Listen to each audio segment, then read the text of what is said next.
How many of you struggle with these crazy arguments which you have no clue how to handle? How many of you really end up wasting a lot of time in these arguments and also end up feeling miserable, terrible, and again, you have no clue how to really settle them peacefully? So, if you can relate to what I'm saying, if this resonates with you, then that's exactly what I'm going to be sharing today. I'm going to be talking about 3 L's of how can you really manage, settle, at least for that moment, these arguments which usually get prolonged, which tend to flare up and may turn very fierce also. Right? I'm Aastha Tatia, your happiness coach. And the first L, when you are in an argument with somebody, so typically the tendency is one person who's standing opposite to you, and it could be a family member, your spouse, your kid, parents, or if I'm talking in a professional space, it could be your colleague, it could be your supervisor, it could be a subordinate, it could be your partner, right? And I'm sure you'll all be able to relate to these kind of arguments. Now, this person may be shouting, maybe yelling, maybe speaking things which are unacceptable, maybe talking in a tone which is not acceptable, right? And the typical tendency is, the response is, we also reciprocate the same tone, the same language, the same maybe content, right? And maybe a notch higher. Yes or yes? So now, what you need to do is, the first L in such a situation is listen. Yeah, you heard me right. Listen to the other person. The person who's standing in front of you and arguing with you, blaming you maybe, labeling you with all sorts of things. You've done that, you don't do this doesn't work, this is not how it happens. And all you need to do is listen. Because what happens in such a situation is, the conscious mind just shuts down. Your prefrontal cortex, which is your conscious mind, shuts down. So the person who is yelling at you, who's arguing with you, he has no clue what he's talking. He has no control over it. His thinking, his analysis, his reasoning is all shut down. So if there's anything that you try and say, it's not going to serve the purpose, right? So all he needs at that point in time is just to be heard. And I think it's a very simple thing, okay, just listen. But something which we all find so difficult to do. I'm sure we've all experienced that. So first thing, very, very important, just listen. Uninterrupted listening. Let the other person vent out, pour out whatever he or she has to.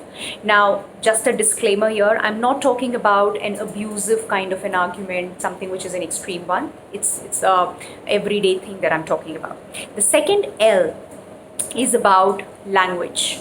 And the language that I'm talking about is the language which goes on or which I'm using in the internal conversation.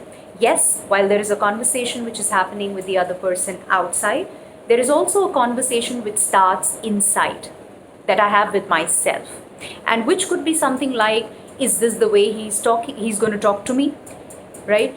How can he treat me like this? What does he think of himself? He doesn't do his work and then he comes and blames me. This doesn't work. I'm going to do this. I'm going to do that. All of this language is pulling me down. It's disempowering, right? And my language actually impacts how I feel. Now, the moment I'm talking all of this language to myself, for the person who's there in front of me, how would I end up feeling?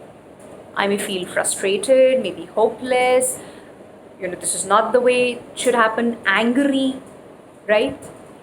So, how about converting or changing that language into something which is more forwarding? Because understand, the person who's arguing with me is not in control. He has no idea.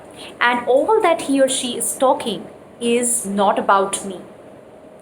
In an argument or in a situation like this, trust me, it's not about us. It's about that person who is arguing, who's yelling. It's about himself, herself.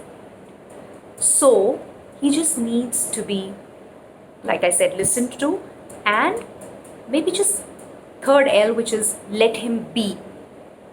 Third L is let him be. Just let him be. Let him do what he's doing. Of course, not that he picks up something and throws at you is not what I mean, but just let him be in that moment. And what forwarding language can I use? So maybe something like that, okay, he's in pain. He just doesn't understand what he's doing.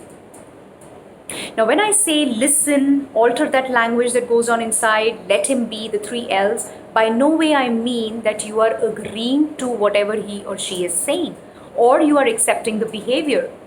All I'm saying is in that moment, that's the best that you can do because it has an impact on you also. Right? So if you don't want to end up feeling low, you don't want to end up prolonging, making it fiercer, the whole argument, if you don't want to end up feeling miserable, then at that moment, just let the person be, hear him out, let him vent out, and you will be amazed to see the moment you alter that language within that, okay, just let it be. He's in pain. It's all about him. He's dealing with something which he's venting out of me. You will see the magic. So I want you to go out there, next argument that you have, just try and practice this in your personal space or in the professional space. Go all out, do this, practice this, and I would love to hear from you. How did it turn out for you? Do it once, do it twice, do it thrice. How did it turn out for you? Okay, do share, and thank you. Thank you for listening. Thank you for watching, and see you very soon. Thank you.